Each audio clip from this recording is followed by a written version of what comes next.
Good day mga ka-sports natin dyan. VVL on tour, Creamline Cool Smashers lalaban para sa bronze medal.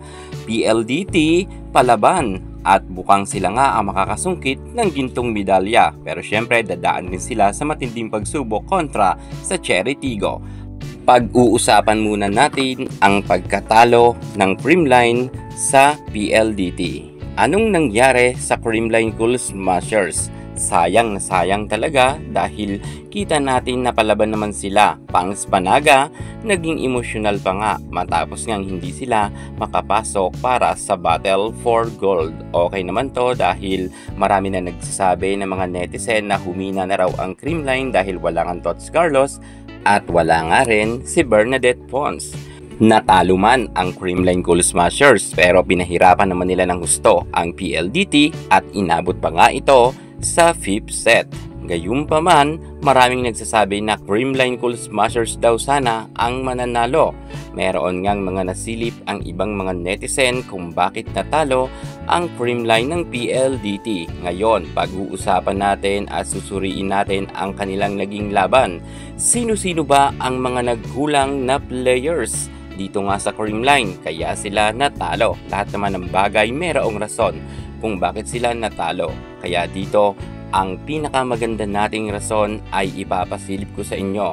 Pero syempre, maraming nalulungkot dahil wala kang Creamline sa finals. Okay lang naman yan dahil sure naman tayo sa battle for bronze. Makukuha yan ng CCS. Alamin muna natin ang kanilang pagkukulang. Pero bago ang lahat, subscribe ka muna. Click ang ating notification bell para lagi kang updated sa lahat ng issues sa volleyball.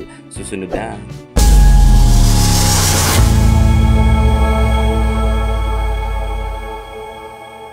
Buhay na naman ang mga bashers ng Creamline sapagkat natalo nga sila kagabi ng PLDT. Wait, pero hindi ninyo kinakailangan husgahan ang Creamline sa kanilang pagkatalo. Bakit ko nasabi yan? Well, natalo man ang Creamline Cool Smashers, swinerte lang ang PLDT. Malakas ang Creamline. I-explain ko sa inyo kung bakit ko yan nasabi na hindi dapat ninyo husgahan ang Creamline. Unang-una, puntahan muna natin ang kanilang outside spiker na si Queen Darna Gemma Galanza. Umiscore nga siya ng 20 big points. Grabe rin itong si Gemma Galanza. Take note pure Filipina yan, si Gemma Galanza. Pero tingnan mo naman, nakakuha siya ng 20 na puntos. Sa loob ng 5th set ay ipinakita nga or ipinamalas ng ating Queen J na hindi pa siya laos kagaya nga ng ibang sinasabi ng mga netizen.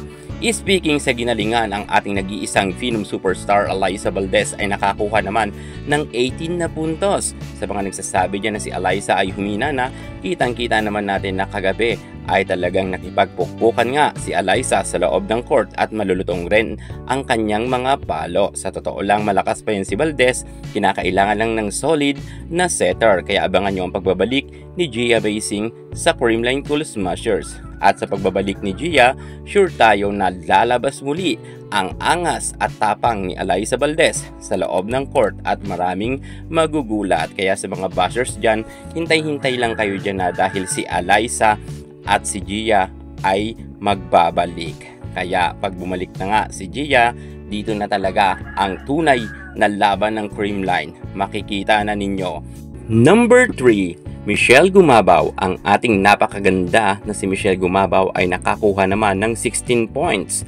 Nakipagbrasuhan talaga siya at kitang-kita naman natin na kung ang katapat lang naman ni Gumabaw na opposite hitter na si KKD ay hindi nga nagkaroon ng maraming scores. Hindi gaya ni Michelle Gumabaw na talagang tumrabaho ng husto. Sa kabila kasi halos si Davison lang ang umi-scores. Pero syempre alam naman natin na sa team ay kinakailangan talaga na pagbutihin ng bawat isang manlalaro para kasi sila ay manalo. Gayunpaman, magaling naman talaga at malakas si Gumabaw kung kaya nakakuha rin siya ng 16 points. Lumaban naman ang Creamline at kinapos lang talaga sila sa duluhan na laban.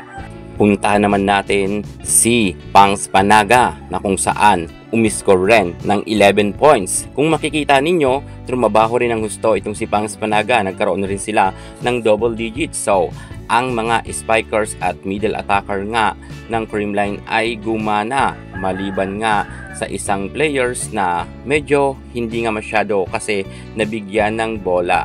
Hindi ko naman masasabi na nagkulang si Sheena Turing sapagkat palaban rin naman siya. Kita naman natin na kapag umaatak siya ay nagkakaroon rin siya ng score. 6 puntos rin ang kanyang iambag sa Creamline Cool Smashers at nanggulat nga rin yan si Sheena Turing. Medyo hindi nga siya naka-double digits at siya lang ang players na hindi nagkaroon ng double digits sa Creamline.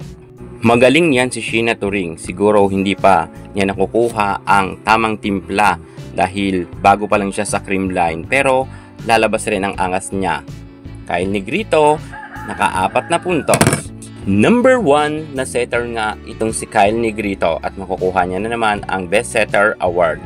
So ayan, kung mapapansin nyo mga ka-sports natin dyan, ang naging performance ng Creamline players, okay naman. Lahat naman trumabaho.